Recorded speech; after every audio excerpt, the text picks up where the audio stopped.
एक बहुत गरीब किसान था। वो अपनी छोटी सी झोपड़ी में रहा करता था। उसके पास खेती करने के लिए इतनी कम जमीन थी कि उसकी फसल बेचकर बिल्कुल थोड़े से पैसे मिला करते थे। वो राजा के पास अपनी समस्या लेकर गया। राजा दयालु था। उन्होंने किसान को अपनी जमीन में से कुछ जमीन दे दी खेती करने के लिए। उन्होंने कहा, ये जमीन तो हमारी होगी, लेकिन उस पर उगने वाली फसल तुम्हारी होगी। किसान राजा को बहुत वो एक दिन खेत की जुताई कर रहा था, तभी उसका हल किसी कट्टर चीज से टकराया।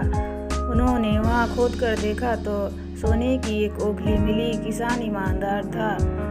उसने अपनी बेटी से कहा, हमें ये ओखली राजा के खेत से मिली है। जिसकी जमीन है उसी की ये ओखली भी है, इसीलिए हमें इसे राजा को लौटा देनी चाहिए। किसान की बेटी बोली, नहीं पिताजी, आप ऐसा मत कीजिए। आपको सिर्फ ओखली मिली है। यदि राजा ने आपसे इसकी सोने की मूसली भी मांग ली तो आप क्या करोगे? आप इस ओखली को अपने पास ही रख ले। लेकिन किसान को ये बात ठीक नहीं लगी। वो बोला, जो चीज़ हमें मिली ही नहीं, मांगने का उसका कोई अधिकार भी नहीं।